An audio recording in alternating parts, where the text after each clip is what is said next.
Hello, all, and welcome to the Fantasy and Sci-Fi Fanatics podcast. I'm your host, Daniel Coolbaugh. I have with me today a very special guest, Seanan McGuire. Seanan, how are you doing today? I'm doing pretty well. How are you? You're on the podcast, so like I said before we got recorded, I'm doing excellent. So you were one of our 5 stars that we had that we were trying to get on at some point within the spring. So it was really awesome.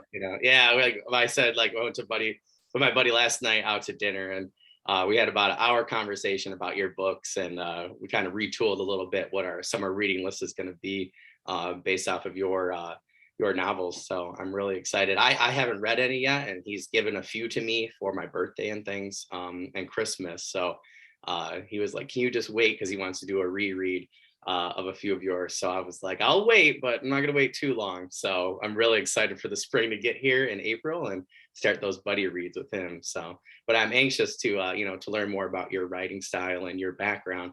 I feel for me as a reader, it always helps me, to get more immersed in, into someone's novels. So really excited today. I guess we'll start right with that first one. What has your writing journey been like up until this point? And any way you want to take that question and answer it is totally fine with me. So I found out writing was an option when I was a kid. I was a child in the 1980s, which was really sort of the golden age of anthology television. I know that people like to point at The Twilight Zone and The Outer Limits, which were earlier, as being the greats of the genre. And they pioneered it. But because they pioneered it, they were kind of alone in that space for a lot of the time. And then in the 80s, we had this enormous boom of science fiction and horror themed anthology shows. Tales from the Dark Side, Monsters, Friday the 13th, the series was really an anthology show, Freddy's Nightmares, all of these. And I watched them all. And one of my favorites was a show called Ray Bradbury Presents. Oh, I love that show. Yeah. So you have the title credits. And at the end of the title credits, it would go to this little old man who I probably would not see as old if I watched it again today, but this little typewriter pounding away. And then he would pull the sheet of paper out of the typewriter and throw it up in the air, which is very bad authorial habit to get in. Don't do that. You will never get the right order. But he would pull the sheet of paper out of the typewriter and throw it into the air, and then it would float down and form the logo. And I hated that man. I hated him so completely. He was on the screen for like 30 seconds, and I only got 27 minutes of story. I wanted another 30 seconds of story. So one day I finally complained to my grandmother, "Who the hell is that? Why is he here? Why are they giving this man time every week?" And she said, "Well, that's Ray Bradbury. He wrote all these stories." And I was gobsmacked. I had never considered that people were allowed to write stories because everyone was very clear that these were fiction. They were not true. So they were lies, but lying wasn't allowed. Lying was bad. And also stories were big, important things. How could anyone be allowed to be a big enough liar to tell such important things? And so I found out that stories were an option and immediately decided that's what I was going to do. Demanded a typewriter of my own. My first typewriter weighed more than I did. I could not lift it or move it. It sounded like gunfire when I typed. And since I was a small child, I had the sleeping habits of a cat. Kids are up hours of the night whenever they wake up. And as long as I stayed in my room, no one cared. So I would stay in my room, and at 3 a.m. I'd start writing a story, and it sounded like the mafia were trying to take out the apartment. Bang, bang, bang, bang, bang, bang, bang, bang, ding. So that was how I started my writing journey. And from there, it went into fanfic. Because in fan fiction, it was acceptable for girls to write this sort of stories. And for a long, long time, it was not acceptable in genre fiction. If you weren't writing about sexy sexness, you weren't allowed to be a writer if you were a girl. And that was a message that was very much put forth by the background radiation of the media around us. It's not like anyone said, "Well, you can't do it," but you knew you couldn't do it. It was not allowed. So I wrote a lot of fanfic, and I wrote fanfic for years and years and years. And I did it while trying to write my own original stuff at the same time, which no one wanted to buy. But that was fine because it was keeping me busy. And finally, I finished a book that was good enough to publish, and I found an agent and started publishing books and have made a career out of doing things I've been told girls aren't allowed to do. A very successful one. Yeah. That's awesome. I gotta say, as a history teacher, I absolutely love when somebody like yourself, somebody, has that attitude towards them and just turns the tide. Like, to me, that is history, and it's just awesome to hear those kinds of stories. Like, one of my favorites is like Malcolm X, and I'm from Michigan, so his like fourth grade teacher told him he couldn't be a lawyer, based off the color of his skin, and he became a very successful lawyer. So I feel like you're in that type of category. So that's a very, very awesome origin story, for an author, if you will. So it's cool. I'm not trailblazing all that much, honestly. That happened really in the 90s when urban fantasy was getting started. We had Tanya Huff, we had Emma Bull, Mm. we had Crud Cakes. I've just forgotten her name.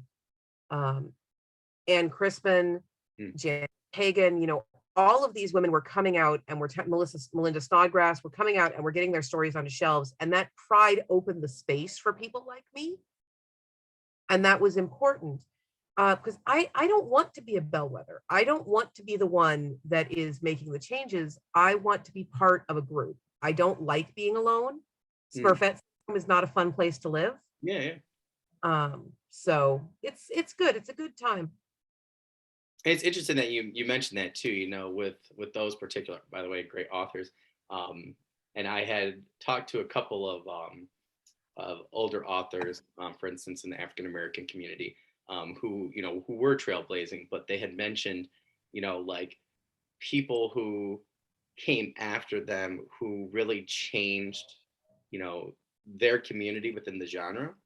And I would put yourself in that class. And they made a really good point that if people aren't breaking through, like they're really important, right?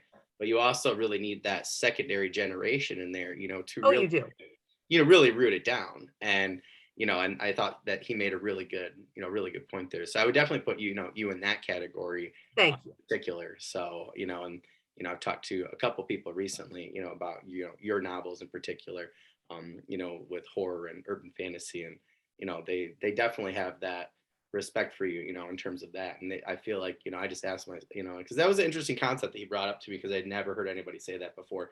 But, as a historian, I'm like, it's a solid point, and you look at, civil rights movement or anything, women's suffrage, anything. And, I never considered that to be a type of class of person, in different categories. So I thought it was interesting. So Yeah. frequently, the first person into the room doesn't want to make room for anyone else because we've all been raised that there's no room for us. Yeah. If you're the first queer person in the room, you are already the outlier. You are already changing things. If you're the first woman in the room, if you're the first person of color in the room, if you're the first disabled person in the room. And there is a natural human instinct, I think, not to hold that door open because you're afraid that if the door is open, you'll be pushed right back out again. Yeah. So you can look back over the history of genre, which was started by a woman. And even as the message is being sent that women don't write this, we'll find a woman again and again. There's one or two women always. And as long as they are this tiny little outlier group, they're not a threat. And so recently people have gotten better about holding that door open and refusing to slam. And that is good because we are getting a tiny bit closer to parity in the room. We're still near there. Authors of color are still wildly underrepresented. It's hard for their work to gain traction. Female authors frequently find themselves unable to get male readers to pick them up. I have met men who have said to my face, with the hole in their face that makes the flappy sounds, that they don't read books by women because they can't relate to them. But I'm expected to read books by men and relate to those. All the time. All the time, exactly. So we're getting a tiny bit closer to parity. We still have a long, long way to go. No, I totally agree with you. And that's going to be, for our audience, a very resonating theme throughout February. She wrote, between both these interviews and the people the women, who Benjamin has interviewed and, and blogged with, and is going to be doing guest blogs with. And Jennifer Swift is one of those who I had spoken to. And, she had mentioned, I actually don't know if this was in the interview, but she had mentioned when I had talked to her that day that, she had chosen her name based off of, the fact that her original pen name based off the fact that, you know, she was afraid men weren't going to read her, you know, her books. And I was like, that is not something any guy has to deal with. And I was just like, that's silly to me, you know, that. But then that very day, I was on, you know, one of the fans of urban fantasy, I think is the Facebook group, or urban fantasy novels. And a guy literally, like you just said, went on there and said, I refuse to read anything by a woman. And I was like, have you ever heard of Ursula K. Le Guin? Have you ever heard of Anne, you know, McCaffrey? I'm like, have you ever heard of, and I, you know, I just listed like, I don't even know, like 20 female authors. And he was just like, nope. I'm like, yeah, right. You know, I'm like, that's not, I was like, you never heard of Mary Shelley, you know, like it's like, it's astounding to me that anybody would even say that, but. Well, you know, a lot of it is how we talk about things. A fair criticism of my work, because sometimes the encrypted series gets filed in paranormal romance because of the cover, which I love the covers. I fought for that Oh, cover. yeah. But sometimes it gets filed over in paranormal romance. And so paranormal romance readers will read it and review it. And usually they're like, this is terrible paranormal romance, because it is. Because I'm not writing romances. Yeah. There are romantic relationships, because those are a thing that the majority of humans experience. Not all humans, but the majority of humans enjoy and seek out romantic relationships. But I don't write graphic sex. It doesn't appeal to me. And romance is not the point. I'm not holding to romance genre conventions or making promises. Yeah. However, if a female author has two characters kiss, there is a non-zero chance that their book will now get filed under romance. There was an extremely popular epic fantasy a couple years ago that had a literal 60-page digression with a sex demon who sexily sexes men to sexy death and decides that the man that she is trying to sex to death is the best lover she has ever had, because a 16-year-old male virgin is absolutely the best lover a sexy sex demon who immortally sexed into death with her sexy sexness would have encountered. I have never seen anyone call that book a romance or erotica. Interesting. And a lot of it does come back to the gender of the author, but also just to our culture. You know, you said the people you talk to, I'm sorry, the women are people. Yeah. And that frequently gets left out of the conversation. If I say there are 10 people in the room and someone walks into the room and there are 10 men in there, they're not going to bat an eye. Of course, that's 10 people. There are 10 people in the room. They walk into the room. It's 10 women. Why didn't you tell me I was walking into a room full of women? Well, I did. I told you were walking into a room full of people. Yeah. My personhood is not connected to my gender. Yeah. No, I think that's a great point. And yeah, I feel like that comes up to a lot of different topics and discussions I've had just within the last, I would say, like couple of weeks. But we're doing a lot of, I don't know, I'm a teacher, so I had one parent get really upset about teaching this or that, and I was like, this is like a very basic like equal rights kind of thing. But yeah, it was interesting. So yeah, I definitely see what you're saying there. I definitely think there's a lot of huge issues, not just within, you know, our culture, but particularly within, you know, the writing community itself with that. And I'm actually in particular thinking a lot of issues popped up. Like there were certain men that I had known, you know, and had met and, you know, and referenced and things within the writing community for years. And I did not know how, you know, that they were treating other women within, you know, other authors within, you know, the community and writers. And then, you know, during the pandemic, you know, people had time to sit down and, you know, I don't know if they were, you know, really just, you know, looking inward or at their experiences, but, you know, a lot of them shared these, you know, horrible circumstances that, you know, these authors I was referencing, you know, had things they said to them, things they did to them. And, you know, I'm like, I'm one of those people where like, I will review your book every single time, no matter, you know, if I liked it or didn't like it. And no, you know, I'll give an honest review, but like, those are people where like, I might read their book, but I'll never tell anybody that I read it because, you know, I don't want to help them out in any way. But yeah, I think there's a lot of issues that, you know, in particular, still aren't being discussed within the community. So we're hoping again with, you know, this type of month and, you know, discussing with different authors, you know, that I think that was less about having time to sit and think and more about the fact that several of the people that got called out in the first year of the pandemic in 2020 were folks that you saw at all the major conventions. Oh, that's a good point, actually. I didn't think of it. They would have all of their friends, they would have their whole little posse, and you're alone. And the distribution was very strong. Yeah, yeah. You know, the internet, we know that it empowers people to anonymously harass. We know that it empowers people to be jerks, but it can also empower people to say things with their names and faces attached that they wouldn't necessarily be comfortable saying while they were in the room with someone Yeah. who was in any sort of position of power above them. And that includes my books sell better than yours, so I'm a more important author, or just I'm one of the cool kids and you're not. Hmm. Removing the physicality from the equation made a lot of people more able to bring things up. And some of this had been coming to a head while we still had conventions. Yeah, yeah, definitely, yeah. Yeah. I don't know. That's something I didn't consider. And that's what, like, my friend, he asked, he goes, well, what does it really matter? And I'm like, well, wait. I said, well, wait a minute. I said, what do you mean, does it really matter? He's like, well, what does it matter how or why people, you know, like, come forth? I said, well, to me, it doesn't necessarily. I said, but I said that's not about them. I said, for me, it was about the fact that we were perpetuating some of these people, and it's like, that's what affected me. As I was like, how could we, I was like, how could I, continuously share people, some of these, men in particular, their products and their tweets or whatever, and not know of those things. And I said, I would have liked to have known of that sooner, so I'm not helping them, I guess. And I was like, Mhm. to me, it was like, I said, that's where I want to be more wary in the future on who I am, propagating.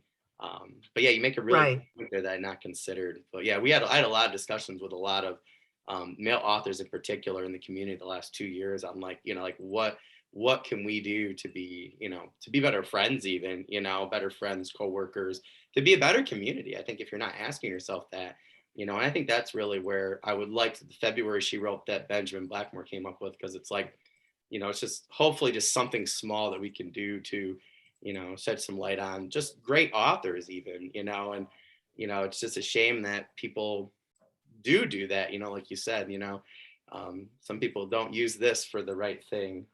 Like, there's a lot of people that don't use it for the right thing, but yeah. Some people will abuse literally anything, any position of power, any position of reverence. You will find someone, and this is not a gender thing. This is not a male female Yeah, thing. yeah, yeah, Someone, period, abusing it.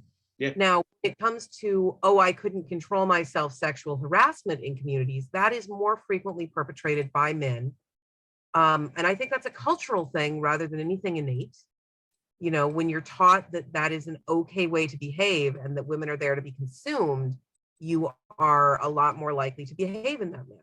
yeah, So yeah, I think that as the conversation goes on, we'll be able to make it clearer that no, that's actually not okay. And we would like you to stop, please. yeah, yeah. And, like, in particular, yeah, like, like I just discussed with some people, like, I don't know, I guess I'm thankful for the pandemic partly, or, that time away from people, because like you said, right, like, having that lack of, the physical presence, makes it easier. And I don't know, I just think people were more open to having these types of conversations, Mhm. after a certain point. And it's nice because, again, I love the writing community, particularly, like, fantasy and sci-fi, horror. I meet so many cool people, and get to talk to great people like yourself, and get to share in this great common interest. And again, I just think it's really important to, even other issues, that maybe there's other issues that we're not discussing, that need to be talked about. And I feel like if you don't talk about them, then how do people know about them, and how do they help to make the community better? um, Right. and there were some other things that came out right during the pandemic, or even before, like you said, where people were like, oh, I can't remember which bookstore it was, but it was like a really famous bookstore out west where, like, the owner was an author and a writer, and people, I don't know, thought that he walked on water, and it turned out like he wasn't paying his workers, and I just think there's a lot of things like that that kind of, you know are probably out there and we don't know. But I think it's important to, I think we have a, particularly in the US, I think we have such a thing now, like, with talking to one another and actually having conversations. And it's like, I don't know, I personally think that that's our strength, and a lot of people, I think, now see it as our weakness, which I don't think Mhm. is a good thing. But And it is nice to see people figuring out the difference between gossip and keeping folks aware of what's going on. Yeah. I think that's a really good way to put it, actually. Yeah. No, I totally agree with you. So obviously I've looked at my notes and things, but for our audience, what genres do you currently write in, and what drew you to these genres? So right this second, I mostly write in urban fantasy and modern adult fantasy.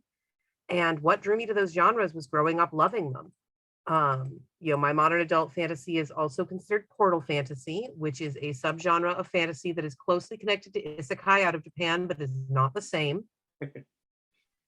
And was very, very popular again during the 80s, because the reason that things go in cycles is that humans just recreate the things we loved over and over and over again. I like the idea of a world where anything is possible. I like the idea of a world where you are not actually limited by any of the factors of your birth. You can do anything, you could be anything. You'll have a nice time. I was a folklore major in school. I went to the University of California, Berkeley, go Bears, to study fairy tales. And that pretty much is a degree that qualifies you to write urban fantasy and not very much else. So. Oh, that's cool. That's very interesting. I did not know that. That's awesome.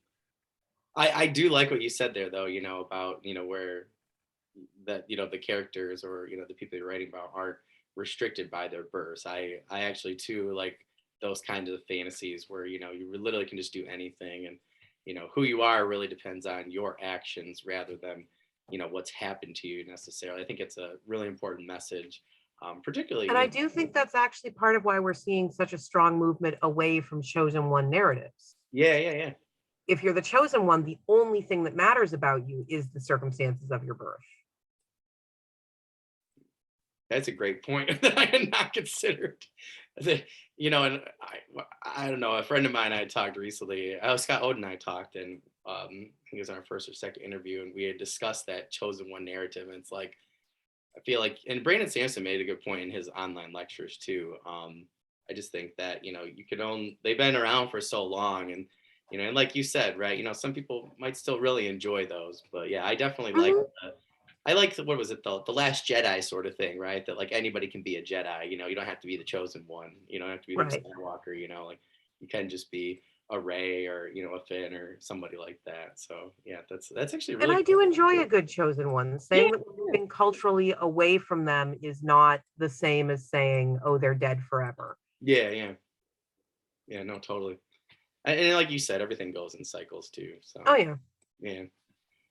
For that third question there, so what sort of different approaches have you taken when writing your Wayward Children, Encrypted, or your October Day series? Like, do you try to stick to the same type of writing style for writing a trilogy or series, or do you mix it up a little bit more? Some people I know they want to almost write completely different trilogies or series depending on like what's going on at that time. So what really are your approaches for those? So any work is innately going to have its own style, or it's not going to be a separate work. So if I sit down and I start writing something that sounds like a Toby story, it's pretty clear that where my brain is right now is on Toby, and I need to stop this and go work on Toby for a little while. But otherwise, I just sit down and I write. I don't have a different approach to anything. The only place where I have really a different approach is my Mira Grant work. I also write as Mira Grant, and when I'm Mira, I do biomedical science fiction thrillers. And biomedical science fiction thriller, you need to do a crap lot of research. And that is obviously a different approach, because I don't sit down and figure out how to dispose of bodies or whatever when I'm writing a Toby book. They're a lot more freeform. Even the areas where I know what I'm talking about, there might be a mistake because I didn't do the research, because that was not the point of that book. I have met authors that have special writing shoes for different characters and series. I respect them. That is so much more effort than I'm really capable of putting out on a daily basis.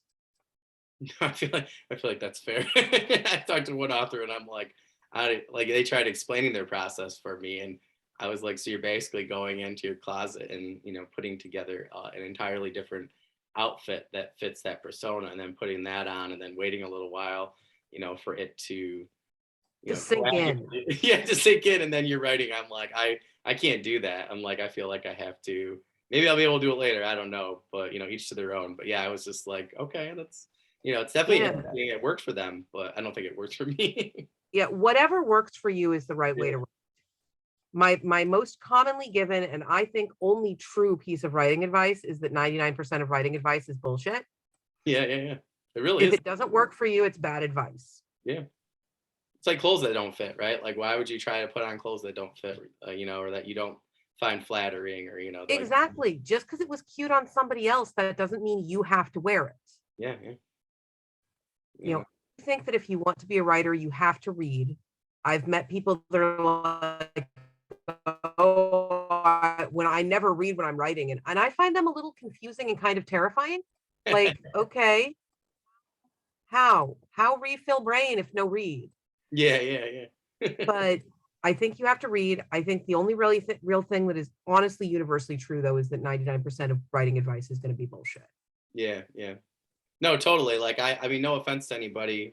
Maybe some people listening have the books on my shelf, but like, like, especially, and I also think too. We'll talk to Mallory Kuhn about this. That I think that it also sometimes, like, different writing advice hits you differently when you're in a certain spot, and Mhm. certain tools I tried to use that I wasn't ready for, and at first, and now I'm done with my first book, so it's like, I'm doing draft 2 for it. It's like, now I think I'm ready for some of those tools, or doing Right. some of that writing advice. So I also think too, it kind of depends on where you're at in your On journey. where you're at, but also not everything. So Stephen King is my absolute favorite author of all time.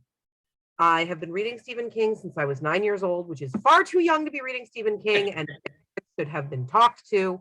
But I love Stephen King. He is a flawed human being. We are all flawed human beings. His book on writing is one of the best books of writing advice I've ever read. It has a huge amount of material in it that was very useful to me. And even if nothing in it is useful to you, it's a great look at how someone that has honestly made more money than most of us will ever see figured out how to do this stuff. And one of the things in there he says is that you cannot be a writer and watch television. And that if you have a TV, you should take a fork and jam it in the wall socket behind the TV, see how far in it goes, watch the pretty sparks, and then move on with your day. I watch more television than is strictly healthy. I have had people look at the list of shows I enjoy watching and go, how the hell do you have time to do anything else? I have always watched TV. It was watching TV that made me fall in love with stories. Yeah, I'm not going to stop watching TV just because Stephen King says I should. yeah, Sometimes I have to be able to passively receive a story rather than actively receiving a story. And that's what Law and Order SVU is for. yeah, You know, yeah. that sort of thing. Law and Order SVU is propaganda, and I have been trying to cut that out of my diet. But I keep that one because it is the single most hopeful show on television. There is one rape per week in an area the size of New York. Yeah, yeah. Always care. They always do their ab to find out what happened and who did it, and they believe you. Yeah, And so optimistic given the world in which I have to live, yeah, yeah. that Law and Order really does stay on my watch list. Yeah, it's definitely my wife is like really into it right now in particular, and she was like, it's just like you and your blue bloods, and I'm like, okay, I give you that one. Like, I have trouble watching it now I think I've watched it more as a teenager. Now as a male adult that's older, I'm just like, especially who's a teacher, I'm just like, I don't know. I think I find it harder now to watch that show because I'm just like, how do people, I don't know. It just brings up a lot of issues where that just, Oh yeah. I get enraged, and then I start to pace like last night, and then I can't like function, and it's just like it gets Then crazy. that's a good reason not to watch it. Yeah, I'm just like, oh, and I actually couldn't sleep last night because I was thinking about some things that that happened in the show, and I actually almost originally became a police officer. I actually wanted to work for the FBI to find missing children. Mhm. And then I talked to a couple of them, and I found out that I'm just not that type of person. So I became a Right. chaplain instead because I have found out that I'm a great person, but if you hurt a kid, then I'm not so great a person.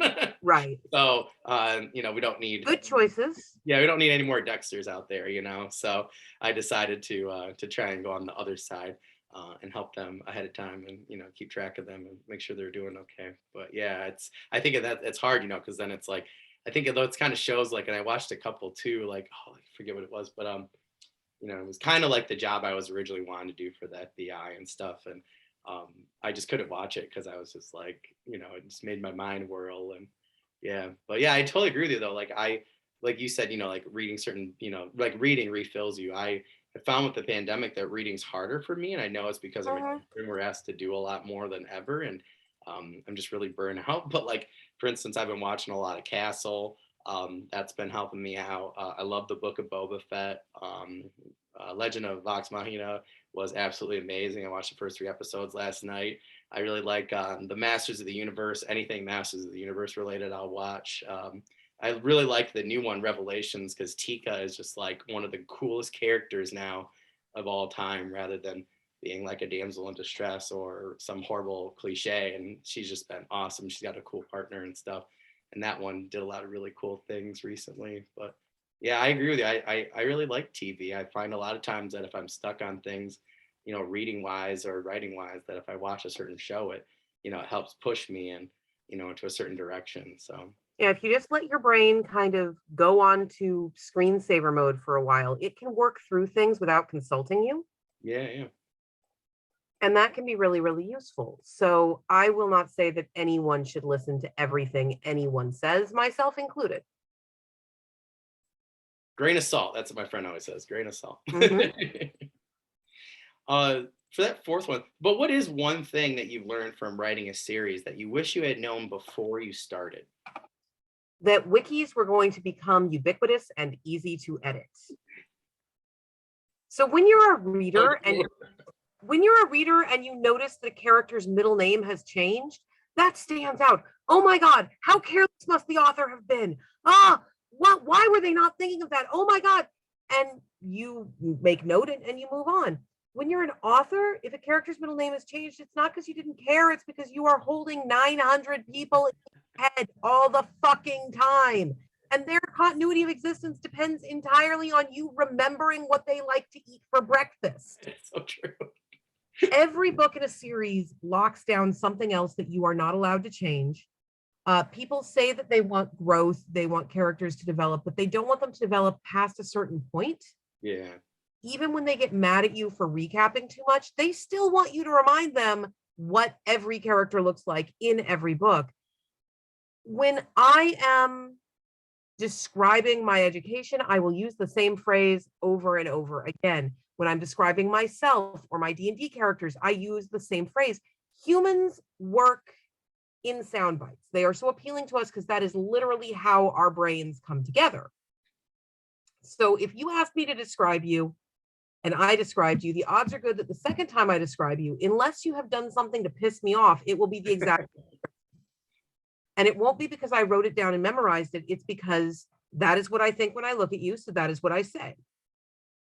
And that is not okay in a book. I have literally, without consulting earlier books, typed up a description of a character in book 5 that I last described in book 2, gone back and checked book 2, and it's almost word for word because I'm describing the way that character looks. I am saying what they sound like. I am saying who they are in my head, and that's who they are. But people will accuse you of copying and pasting, which I am irrationally incensed by people accusing me of things I didn't do. No, yeah. I realize that it's irrational. It's annoying though. I understand. It's annoying. My mother had some fairly abusive partners when I was a kid, and one of their favorite things was accusing me of lying when I wasn't. Oh no, I didn't tell her to do that. She's lying to you. And so I get really mad about that, even when it's tiny little stuff that shouldn't make me mad. So somebody's like, oh, she copied and pasted this description from book 2. Fuck you. No, I didn't. Thing I wish I had known. I wish I had realized just how incredibly attuned to detail faithful readers are. I had never it. I mean, also, I wish I had known what I think every author wishes, which I wish I had known how long I'd get to go. Yeah. because I sold the first 3 October Day books as a set. Oh, okay. I sold them. There was a non-zero chance that we were going to turn in book 3 and my publisher was going to say, thank you so much, have a nice life. That is what happens to the majority of urban fantasy series. Yeah. So I didn't know that I'd get to write book 4, much less that I'd get to write book 14. And if I had known when I was setting up the series how many books I would actually get, I would have paced certain things differently. And I would have locked certain doors at different times. Yeah. I mean, it makes total sense, right? Because yeah, if you have no idea how long it's going to run, like that's I just think it's interesting to hear people's different reaction and their experiences. But that seems to be like a common thing. I know Will White talked about that recently on like Wizards, Warriors, and Words, where like I think he's about to be done with book 12, and he's like, I really would. He said the same thing you did. He's like, I wish I would have ended some things here and done these things, or maybe held off on some things or done some things sooner. So. And I think it's a good lesson, right? That like you can only do what you can do at that time with the information that you're given. So yeah, I think some people stress a little bit too much about it, and it's like, well, just kind of get out there and tell your story. But yeah, so we have we have the October Day, we have Kim Harrison's up for the summer after that, and then we have Faith Hunter's. We finished all the Briggs, so I'm just like ready to go because I just love urban fantasy. And for me, urban fantasy is like a newer love, which I'm kind of surprised at. Like some of my friends in college had tried to get me to read different books, but I was just so into a certain type of fantasy and science fiction that I was really glad once I had switched to urban fantasy, because I discovered, like, you know what, I actually like this a lot more than some of the other ones.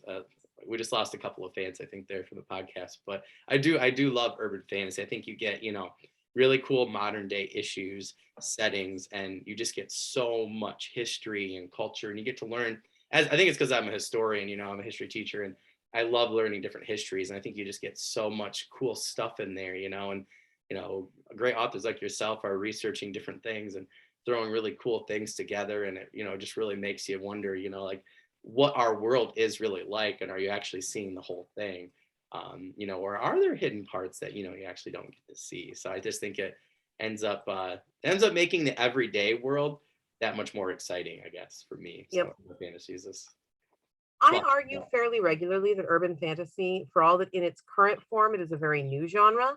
Yeah. Urban fantasy in its overarching form is one of the oldest genres, because I will make a serious case as a folklorist that urban fantasy is the modern manifestation of the fairy tale. Oh yeah, for sure. Oh man, that'd make a really good paper.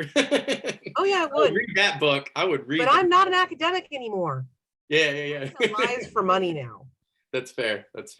Oh man, I would totally read that though. If you ever get bored, writing, bestsellers and stuff, you want to do that. Or I was telling Richard Lee Byers, because I want him to do another one of these books from Forgotten Realms. I want it to be like, like old school patrons from the Renaissance. I was like, yeah, I'll just pay you to just, write the book for me. And my buddy was like, that's such a good idea. Like, I was like, yeah, I don't think you'd get anybody. Because even if you pay someone $15,000, like, what happens if that book is like an even, bigger bestseller? I'm like, you just paid them for the book for yourself, and then nobody else gets to read it. But yeah, I was like, I told him, he's like, well, maybe, they'll see this podcast, and then Marvel and Wizards will get together and want another one. But yeah, so if anybody wants to, to sponsor that book for you, I think that'd be an awesome read. Personally, that'd be really cool. Get my folklore nerd brain going there. It'd be awesome. For that fifth one there, what is one writing tool or strategy that you have found to be the most valuable? Okay, so a piece of writing advice that you will get fairly regularly from a lot of different people is write every day. I think this is bullshit. I do write every day because my brain fills up and I need to dump it out. Mm-hmm. But if that's not what works for you, that's not what works for you, and that is fine.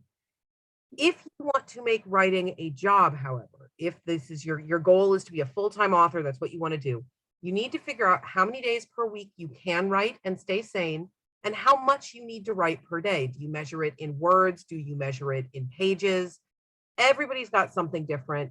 You can be successful writing 500 words a day. Terry Pratchett was. You can be successful writing a lot more than that per day. And one of my primary productivity tools is dice. Oh, cool. So every day I get up and I figure out, divided by 10, how many words I need to write. Is today a 2,000 word day? Is today a 4,000 word day? How many words do I need to have at the end of the day that I didn't have at the start? And then I take a number of D10s equal to that many thousand words, and I line them up at the very top of my keyboard with the numbers set to 0. So I'll start my day and I've got all of these dice looking at me with their zeros. Now, if I get up from my keyboard for any reason, I need to see what a cat is doing, I need to get a drink, I need to make lunch, I will first increment the last die in the row down by the number of 100 words that I have written. So if I get up and I've written 600 words, I'll turn that first die from a 10 to a 4. And then when I finish the die, when I write another 400 words, that die goes away. So I have a constant visual reminder, both of my progress and of how much work I have to do before I can say the day is mine again. That's a great idea. From a productivity standpoint, it is incredibly useful. It's tiny, but I am infinitely more likely to actually sit and stay focused if the dice are looking at me than if the keyboard is clear. And part of that is that I have trained myself to view the dice as work that is left to be done. So if there are no dice, clearly I'm free. I like. But it really does help. And I carry dice with me when I travel. I have a little bag in my purse that's got a bunch of D10s in it. And dice come in so many different colors and designs recently. You know, we were talking a little bit about D&D earlier. I collect dice. I have probably thousands of dice. I have every kind of color inclusion you can think of. But you can find dice that make you happy to look at them. So every day you're adding a little visual interest to your working space. So even if the laptop is in the same place, do I feel like today is a sparkle dice day? Or is today a metal dice day? Doesn't matter. As long as the numbers are clear and easy for you to read, it's good enough. That, first of all, that is an amazing idea. And I really like that. But just having a visual, productivity, marker or schedule, I think is just, I think it's a great way, especially if it works for you, to maintain that level. And that's what I always worry about. I'm taking this summer off to write. And that's what I'm most worried about is how am I going to keep track of my productivity?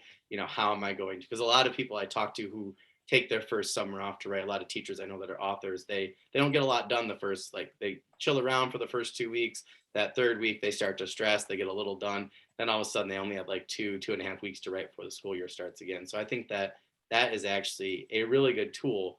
And I'm going to try and find, if not the same thing, something similar, just because I feel like I'm that type of person where that, to me, really that would help. Yeah, I have to keep track of my activity. One thing I will say, so I quit my day job. I worked for a nonprofit organization that gave us the time from Christmas Eve to New Year's off every year. So we got 2 weeks off every year. And most years I would get to that time and I would go on a trip. I would go to Disney or I would go and see a friend or something. And the day that I realized I had to quit my job was when we hit the office is closed now. You can go home, 2 weeks, no work. And I had plane tickets to fly to Maine the next day to see a friend of mine, and I couldn't do it. I was so exhausted. I just collapsed crying. And I spent literally the first week of my 2-week break lying on the couch, watching an unending Law and Order SVU marathon on USA Network, because USA will air Law and Order for 24-hour blocks. Yeah. Left the TV on. I didn't get off the couch. I slept on the couch. I occasionally got up to use the bathroom or get more ice cream. I didn't shower because I was too exhausted, both emotionally and physically. And I realized I couldn't do this anymore. It was killing me. So the reason a lot of people don't get much done for the first week or two is that you're tired. Yeah. So if what your brain and your body is telling you for that first week is, I'm tired, you need to let me watch TV or play Mario Kart or go for long walks and look at trees. Listen to your body. You will get more work done in week 3 if you take weeks 1 and 2 to recover. And I know that sounds counterproductive. It's hard for me to remember sometimes. I'll be like, I'm wasting time. Yeah. But if you force yourself, you do bad work, and bad work takes longer to fix than just take that day. No, I think that's great advice. My friend had said, you know, for him, like now, like he actually just does, I think he does he leaves that first week open. And literally for the 5 days, like he gets his kids on to, you know, to wherever their camp or whatever it is. And then literally when he gets home, he literally doesn't do anything, you know, from that time until like it's time to pick them up. And then once he gets them home, you know, he'll do chores and stuff. But he literally for that it's at least 5 days now, he says he's, you know, gotten better at it. But he doesn't do anything. But the first couple, it was like, I think he took the first week and a half off and just kind of went from there and kind of figured out what a good balance was. But totally. And I think that's why, because I talked to a lot of, you know, authors that are also teachers. And, you know, I think that's what I'm most worried about this year is this has been the hardest year. And I've been in public schools now working for 15 years. And it's like, this has been the hardest year. And I think that's what I'm most worried about this year. But I think that's great advice though, because, you know, you can't write, you know, and it does take a long time. I stopped writing my second draft right now because every time I wrote something for it, it was crap. And I know I just need some time to let it sit. So I think that's. Yeah, you need to let your brain do its processing. And that's not always a thing that you can force. Yeah. Well, I think that's great advice. So I'm really interested, like I said, before we started recording for this 6th question. So you've earned a spot on the Hugo ballot a whopping 23 times. Now, do you find this more stressful on your writing now or more of a motivator, or it's just kind of like something that happens? So when I'm writing, I'm not actually thinking about much except what I'm writing. I am a champion disassociator. So I go to what is on the other side of the page and I stay there until I'm finished. When I'm not writing, I find that it is stressful.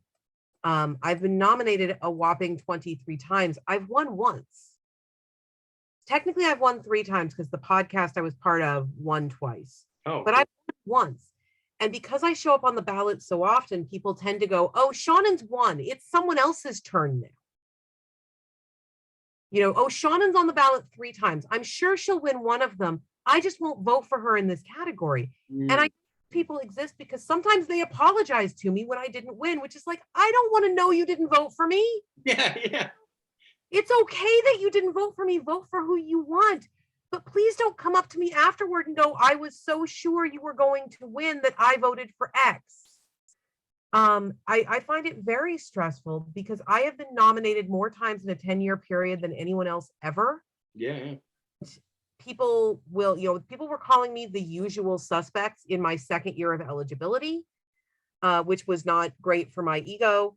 I never got to be one of the new kids. I went straight from 0 to firmly established. We can mock her because she's a usual suspect. And it's upsetting sometimes to show up every year in my fancy dress and, you know, make an effort, and they never say my name. And that is the most arrogant complaint I have, that, oh no, poor me. I get so many Hugo nominations. But it is disheartening on some level to constantly be told you are good enough to get here, but you're not good enough to let inside. Yeah. So I just keep it at this point, it just makes me keep trying to get better. I just keep trying to push that extra inch that will put me over the top. And, you know, there's a big conversation going on right now about something called squeecore, which people are saying is shallow work that only exists to make you happy. I like all fiction to make me happy. I like even the upsetting fiction to make me happy. That's why I consume it. But talking about, you know, who is good enough and who matters enough and who is relevant enough to be in the room. And I think we're all good enough and relevant enough to be in the room, but I think we're all also people. We're going to have opinions. There has never, ever, before or after I was appearing on the ballot, been a Hugo ballot where 100% of the winners were the things I would have chosen. And being on the ballot means that I cannot participate in the time-honored tradition of complaining about the winners after the Hugos are done. Because if I complain, even if it's about a category I wasn't in, it's sour grapes. And that was a major emotional adjustment for me because I've been in the community since I was a teenager, and I am used to, after the Hugos, going, oh, well, that one, well, that's some bullshit, and being able to have that conversation. And so having that outlet just suddenly cut off was very disconcerting. Yeah. it's interesting because you said a lot of the same things that like for instance, like that Will White had brought up recently in an interview. And he said, like, for instance, like one of his friends had this book, and people asked him what he thought about it, and he said, I loved it. And he said 9 great things about it, but said 1 negative thing, and was just being honest in an honest review. And then everybody was like, why don't you like so and so's book? So he was like, I feel like now I can't even express an opinion because now it's Will White's opinion. And I was just like, wow, I'm like, that's a huge setback. For me personally, I feel like if I can't just be honest about a book, like, I don't know. It's interesting. That's why I left Goodreads. Oh, yeah. I used to hang out on Goodreads, and I had my profile as a reader. It was not an official thing. I was not getting paid. No one was sending me books. It was just Seanan reads books. And I got multiple people yelling at me because I had 3-starred a book, and there's never been a universal what does 1 through 5 mean. Yeah. For me, 5 basically changed my life. It changed who I am as a person. I had an orgasm when I touched the cover. It spits out kittens, best book ever. There are very few 5-star books in my world. A 4 is this book is amazing. I will read it again. And a 3 is this book was really good. I enjoyed it. I did not waste my time. I am not sorry I read it. So I would 3-star books that I was not necessarily going to read again. Yeah. And then people contacting me privately to yell at me because I had dragged down the ratings of a book. And they needed me to increase my star rating so as not to hurt them. And I both didn't want to get yelled at, and I didn't want to risk turning into one of those people by continuing to engage. Yeah. Because even though I think there are not as many 4-star books as the reviewers say there are, because I know how people take a 4-star versus I admit my feelings get a tiny bit hurt when someone I know rates one of my books at a 3. And then I shrug and do my absolute best to forget which friend that was and move on. No, I think it's, I just thought it was interesting because I've heard a couple people talk about just different things that success has brought them, like issues that they never would have thought they've had to deal with before, just different things like you mentioned. So I just think it is something that is an interesting topic to be discussed, because when Will said that, I was like, I love my Goodreads account, and I was like, do I really want to be one of those people that can't just go on my Goodreads and just rate a book? Right.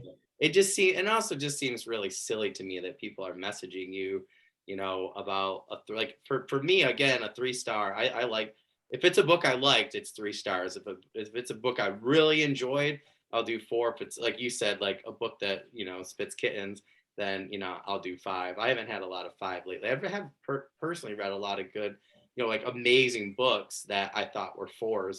I think it's because I'm getting a lot of better recommendations rather than just finding it on my own. And I've just had a really good luck of ones I've connected with. Yeah, I would never. This is the kind of thing that drives me nuts. I would never like message an author anywhere and be like, even if you gave my book a 2, and be like, why did you? I'm like, that would never occur to me. Like, they're what my friends and I call Tahani. This is what my friends and I call a Tahani problem, where like it's a problem that most people would like to have, but it's still a problem when it's happening. Yeah. Oh, yeah. That kind of stuff drives me nuts. Like, I'm totally blanking on Sarah's last name.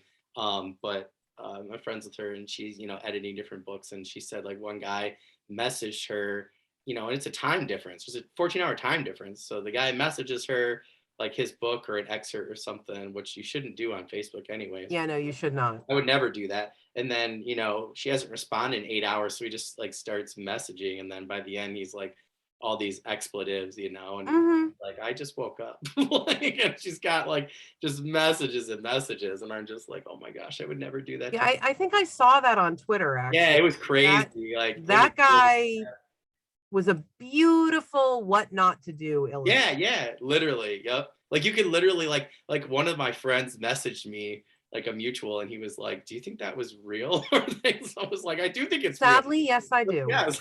Yeah. He was like, but like it's so over the top. And I was like, have you met some people? Like, yeah, I was just like, it was crazy. But yeah, I definitely think that that it's interesting to really think again about, different problems that pop up for different people. I think sometimes the writing community is just authors and not editors, or, like a name that I will not name, but an author went on about probably 5 or 6 years ago with his cover and did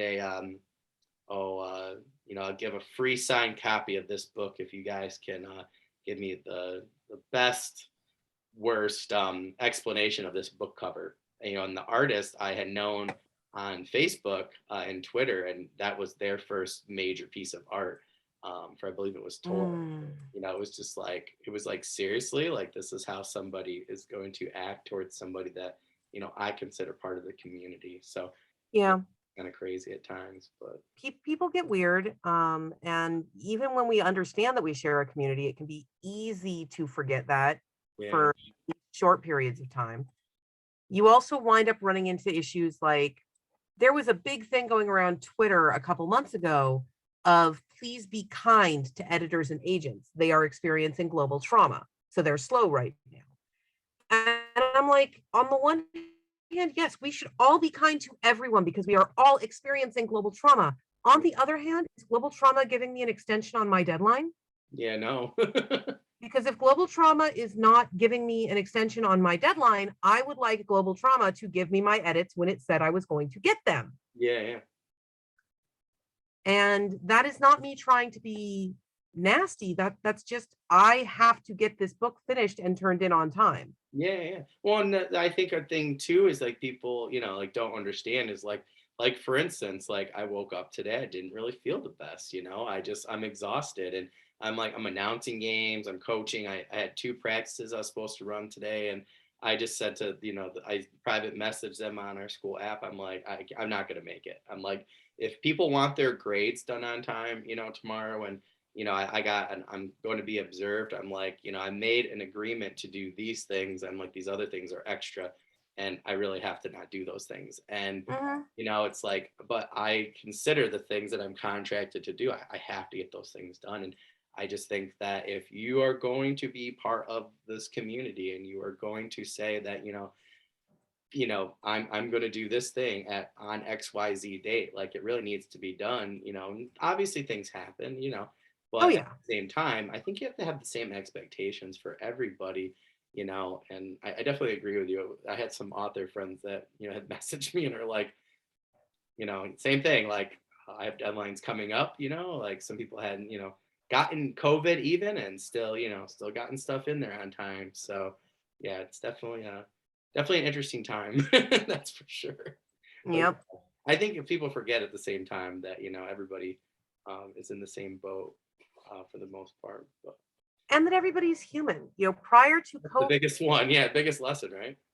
prior to COVID, and this is not a thing that I'm saying everyone should be doing. This is a thing I was able to do because of certain life choices I have made, including not having children.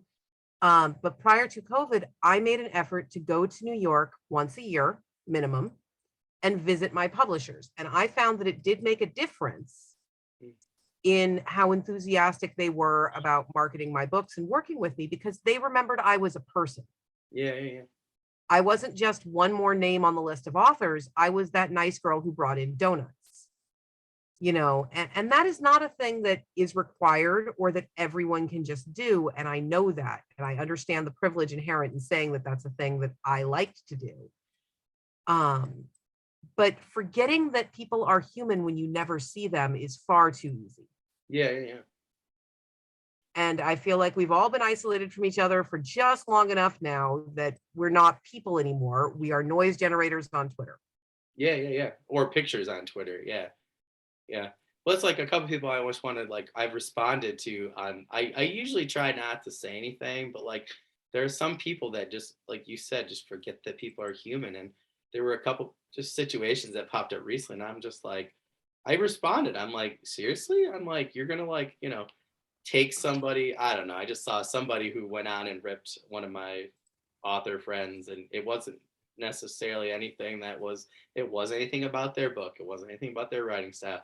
It was just the fact that they're a certain person. And I was like, but they weren't treating them like they were a person. I was just like, it doesn't make any sense. I was like, it's 2022. I'm like, we all just went through this really traumatic thing, and I'm like, you learn nothing, And it's like, just go, like, just go. We don't need you here.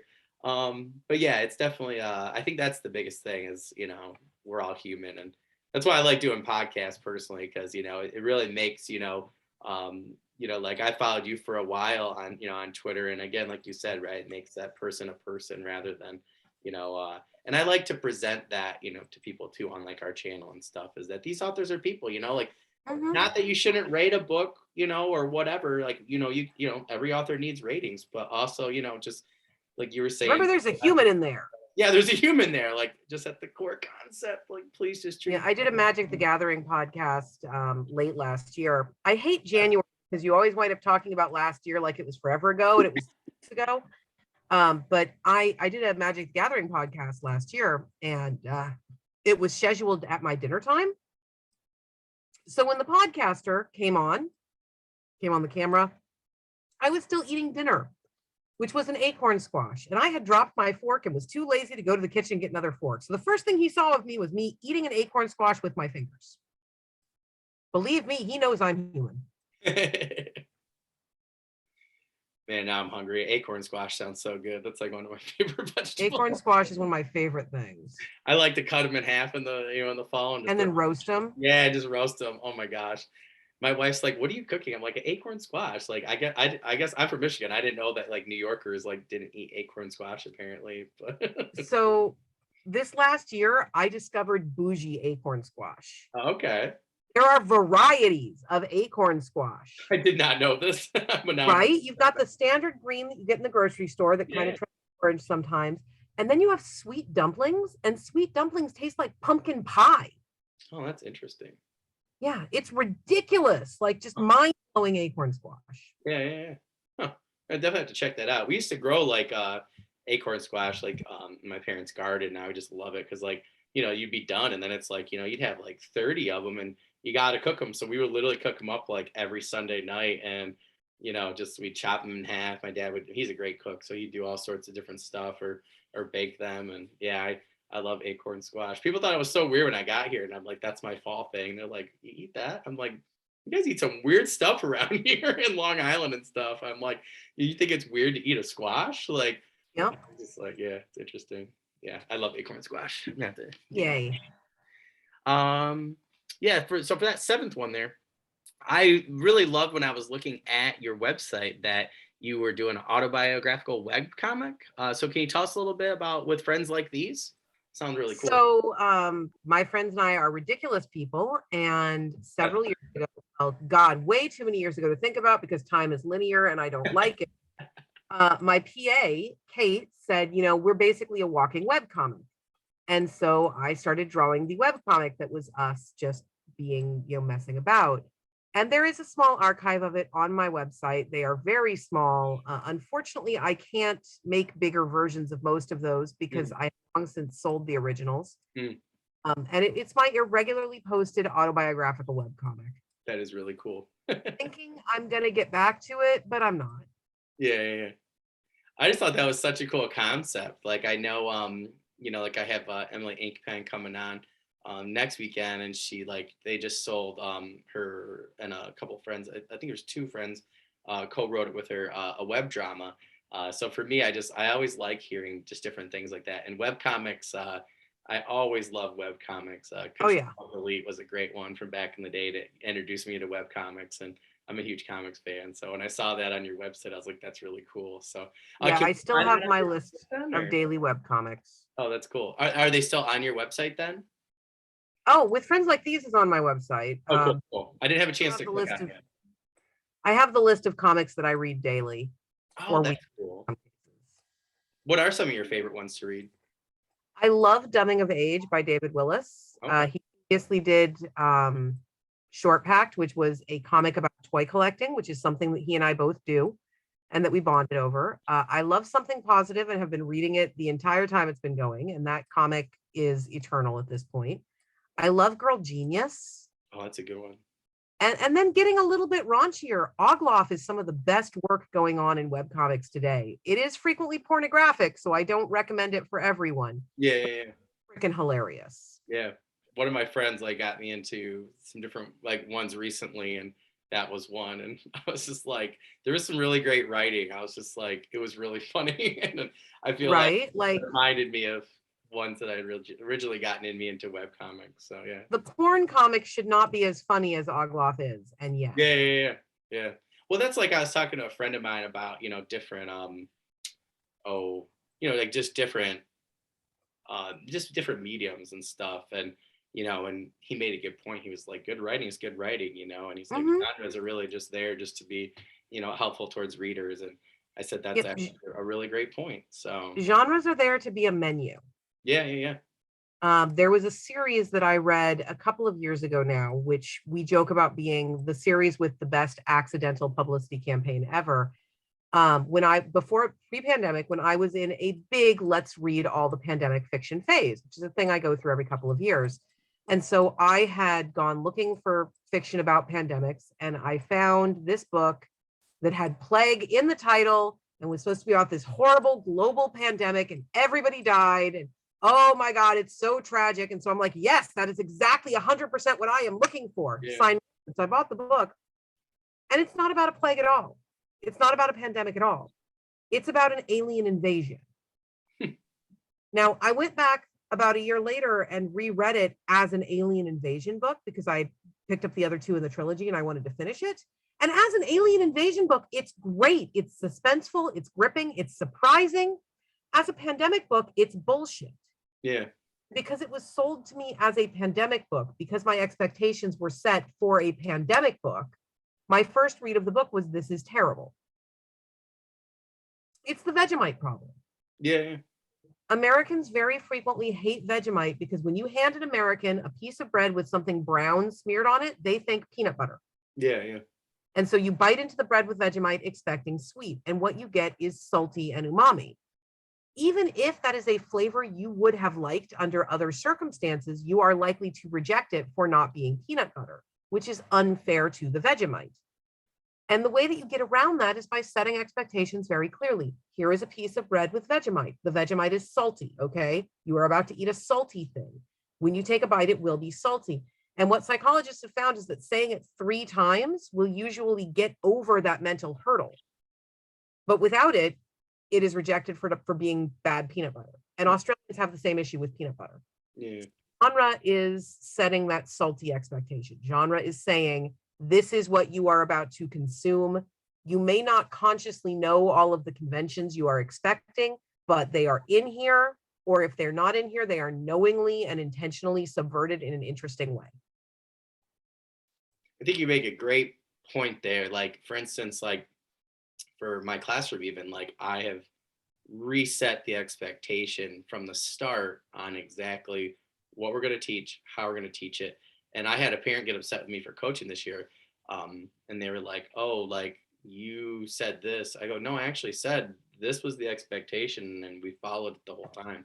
And I said, the thing that you're upset is that the end result you thought was going to be different, but really it's what I've said, has been linear the whole time. And I've never said anything different. And, and I think a lot of people this year in particular, like students have told me, like, I think they're enjoying it a lot more because again, we set that expectation of what was going to be, and it's throughout the entire time. And I definitely think that when it comes to genre, like you have said, it's like, I think when I'm reading certain reviews, I think that's where a lot of people are getting caught up, and where a lot of reviews personally I've seen recently drop, as particularly in the indie community, is where people are trying to sell a book as being something else, and and then people go in with that expectation, right? They want peanut butter, but instead they get Vegemite, or they want Vegemite and they get peanut butter. So I definitely think it is really important to, as a reader, also, as an author, to put a good expectation on it.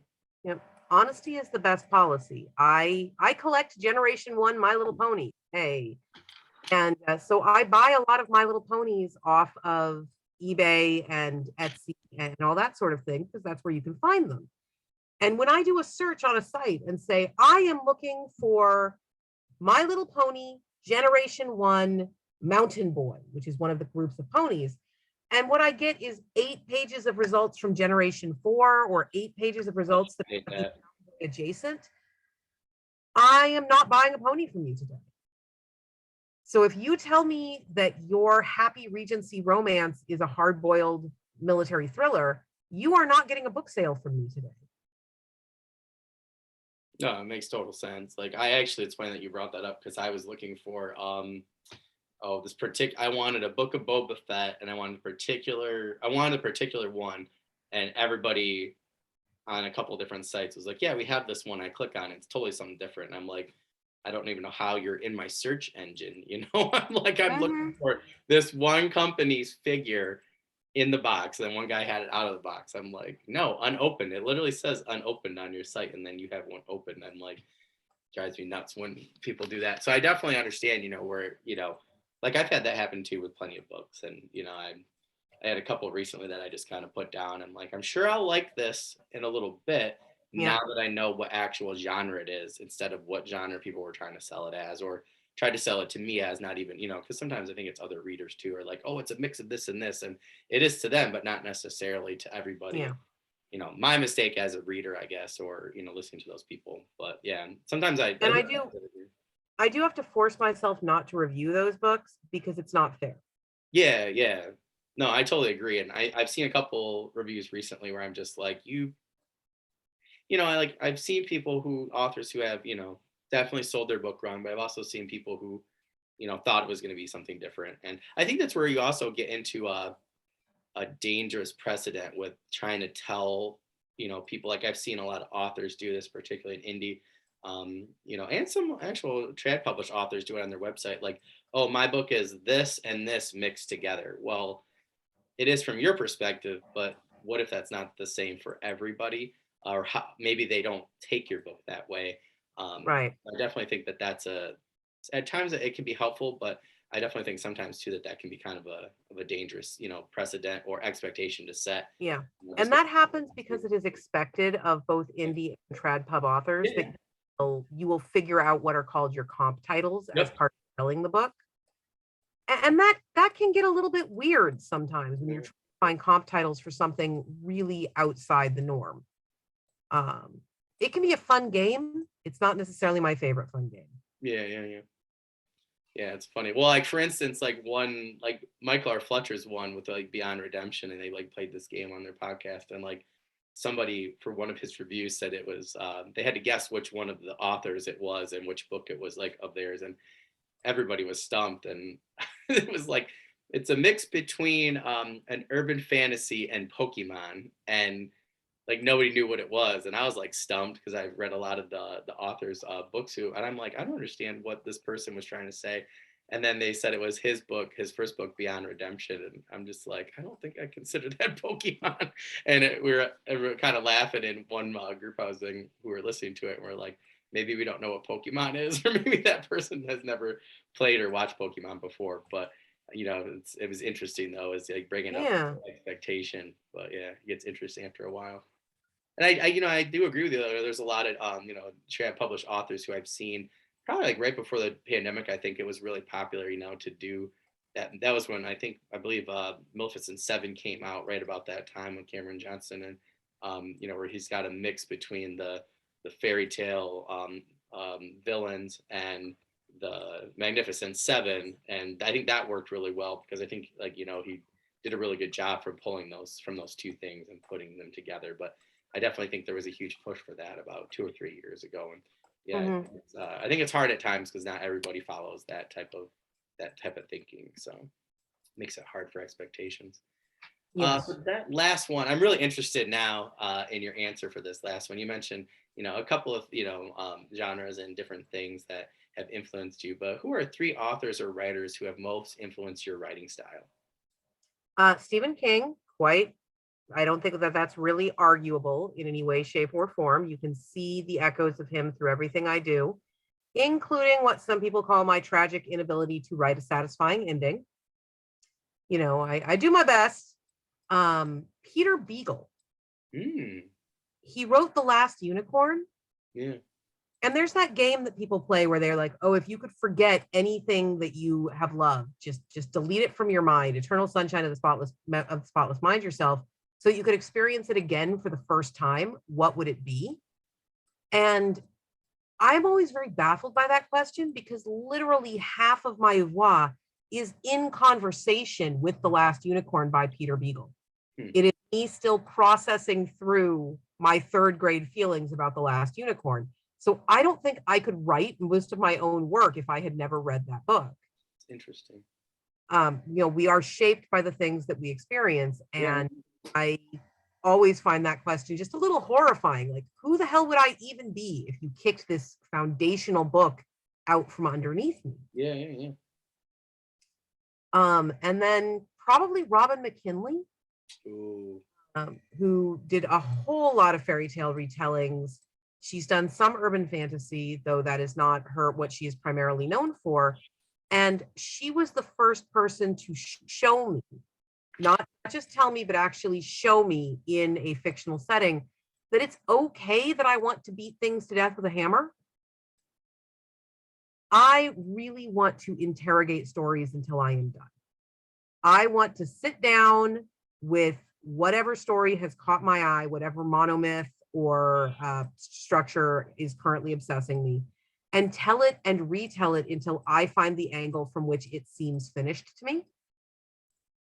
And Robin McKinley did Beauty as one of her first books, and it's a retelling of Beauty and the Beast. And then she came back later and did Rose Daughter, and it's a retelling of Beauty and the Beast. And the fact that she was allowed to do that really opened up a lot of channels for me as an author. And those are some great authors right there. I always like to ask that one. But you actually gave me a really good one too. I like that. I just talked about that recently with some friends. Like, what book, if you could go back, like if you could erase your memory of that book and then go back and read again for the first time, like which book would it be, or which movie would it be, or something like that. So I think that's a great question. I think it kind of has to be something that you really, really enjoyed that you'd want to do again, or that you did for the first time under bad circumstances. Like, we all have things in our lives that have been tainted by their surroundings rather than the things themselves. I had a housemate who was obsessed with Babylon 5 and wanted me to be in Babylon 5. And the way that he tried to accomplish this was by describing each episode to me in such minute detail that it took him longer to describe an episode than it would have taken me to watch it. I have people I trust and love who tell me Babylon 5 is an amazing show. I believe them. I just can't watch it. Yeah, it's ruined now. Why I've got his voice in my head droning. Yeah. Unfair of me to try and form an actual opinion of the show when I can't shut that voice off. But I don't think we can delete anything truly foundational. Yeah. I can't take out The Last Unicorn. I can't take out a lot of the works of Stephen King. I have one tattoo and it's a Stephen King quote. If I deleted it from my memory, I read that book for the first time when I was younger than the members of the Losers Club. And I have read it at least once a year ever since. I'm older than the adult members of the Losers Club now. And having grown with these characters and experienced my life at the same pace as them is a part of who I am as a person. Take that out and I don't know me. Yeah. So that is a much more dangerous question than we tend to think it is. Yeah. Yeah, because I think you make a great point with that, is how do you get rid of something foundational? Like I read, totally blanking on who the author was, it's been a while, but I always used to read Shadows of the Empire over and over again. Splinters of the Mind's Eye, that was after A New Hope, and it was supposed to be the sequel and not Empire Strikes Back, so they did different things, and both of those books were written really well. And I think Anne McCaffrey is another one, when Dragon Riders of Pern, where it's like there's some other ones that, like, if I had never read them, I don't think I'd be writing my own books. And I probably wouldn't be reading certain genres even. And I think that'd be a shame. As I used to only read science fiction, and I fantasy which is my thing, so which books have that foundational grip are different for every person. Yeah, it gets interesting too when you find, everybody's got, some people share some, right? Like I think Stephen King, a lot of people share. I read a lot of Stephen King, particularly in middle school, and like The Stand, and some other that were just like. I mean, Catherine Valenti, who is one of my best friends, when we first met, we did not get along. We had been set up to dislike each other by the people that were introducing us. And so we just cheerfully didn't get along for like 4 days. And then we were on a BART train heading back to my house, and someone got on the train with very red hair. And for whatever reason, I said, her hair is winter fire, January embers. And Kat's head snapped around like she had just heard a gun being cocked and went, my too. And we were instantly best friends because we had this foundational book in common. Yeah, it's always cool when you can find like your book BFF. Like, yep. And because especially, like there are certain books that hit you certain ways. So if you can find somebody, that it also hit in that way, it has a very deep meaning, right? Yeah, that's very interesting.